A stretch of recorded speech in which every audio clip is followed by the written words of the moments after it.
The biggest lie in the personal development industry is that knowledge is power. It is.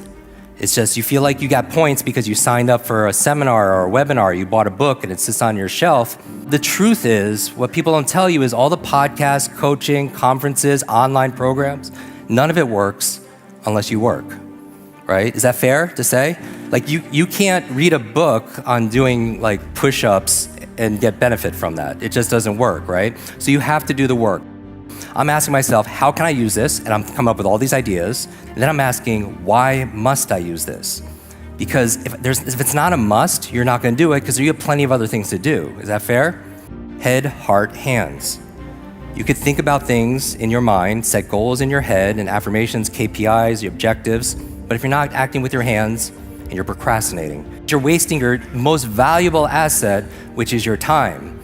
Like, I think one of the lies, limited ideas that we entertain is that we have to enjoy the action. Like, the only proof and evidence somebody's motivated is they're doing something to get progressed towards that goal, right? If they're not doing it, they're not motivated. But one of the lies that I feel like I learned also from you is that you have to enjoy that thing that you're motivated to do. Like, I know because I follow you on Instagram very closely that you're working out and you get up early and you do it.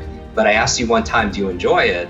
And the response you gave me was like, you hated it. Now, I don't know if you feel about that like that now, currently, but this was a couple of years ago, but you still do it.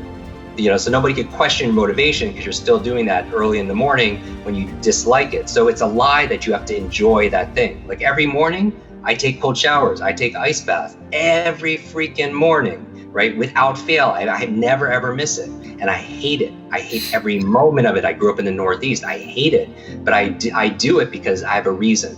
And it's not just intellectual reason for doing something. It's feeling it in your whole self, right? And I have a reason to do it because I'm on this mission, right? And this purpose, right? I want to, in fact, positively impact 1 billion brains, right? No brain left behind. So I'm very, very clear.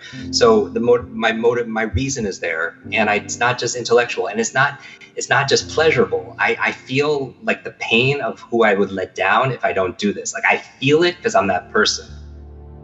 When people that's where they'll go though. When there's a stopgap between where they are and where they want to be, they'll say, oh, I don't have the money, or I don't have the education, or I don't have the intelligence, I don't have the network, or anything else like that.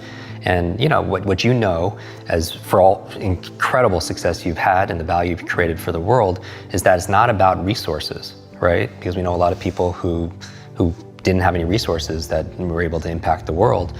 It's about our internal resources. And what I'm saying is optimizing our environment, optimizing our behaviors, our capabilities, our beliefs and our values, and our identity, right? At the highest level, our identity, because you can't just change your belief or your values or your behavior even if you don't believe you're that kind of person.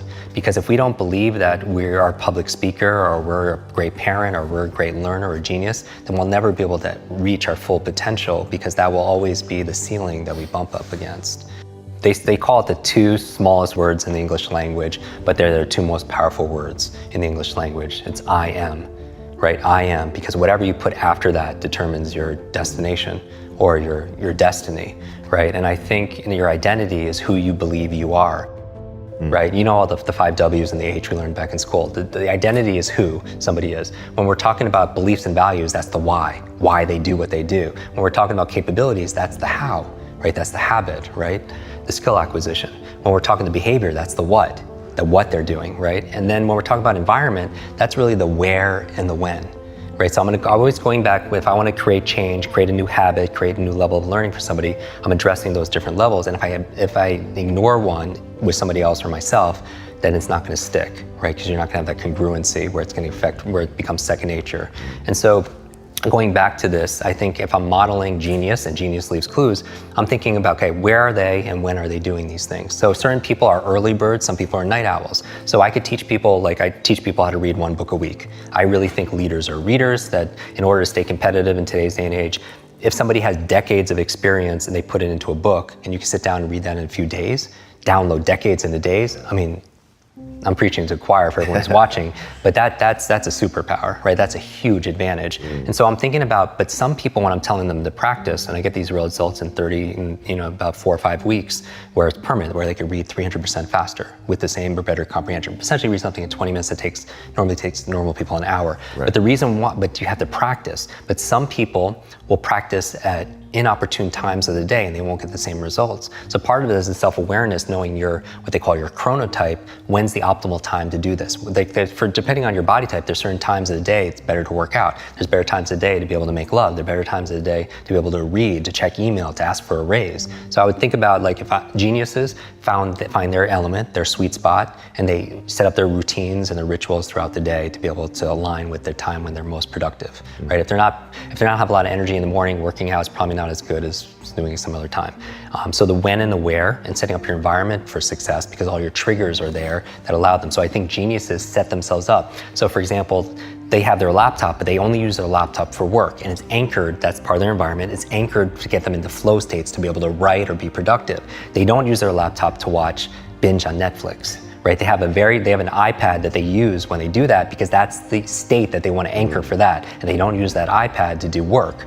My bedroom is sacred space, right? I don't do work in there. I keep it because that's my trigger to be able to rest, go into parasympathetic space. I set up my environment so I have my blackout curtains, I have my grounding pad, so it's to optimize my restful sleep that I do get. So Genius Leaves Clues, they set up genius environments for themselves. And then the behaviors, most people would know because they're intuitive. These people are investing in themselves, they're investing in self-care. I always tell people that self-love and self-care is not selfish. A lot of people, they're there for their friends and their family and their clients and everybody else, but they're not refilling their cup. So I think that we have to be, grow givers, meaning we grow so we have more to give to other people, so we have more impact with other individuals. Right? The metaphor I always talk about, it's like we're either thermometers or we're thermostats. And a thermometer, you think about the functionality of it, it just reflects what the environment is giving it, right? It just reflects the temperature and stuff. But a thermostat is different. It sets a standard, it sets a goal, it sets a vision, and the environment changes along with it. And I feel like our happiness, our joy, our level of fulfillment, our success is all dependent on where we put the locus of control. And I feel like we have more power than we realize in these cases.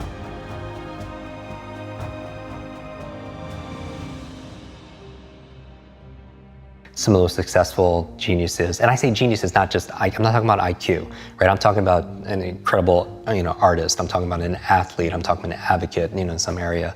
Is they're clear about their identity, about who they are and who they are to the world. And so, but I know what they do commit is they do the work and they're committed to lifelong learning.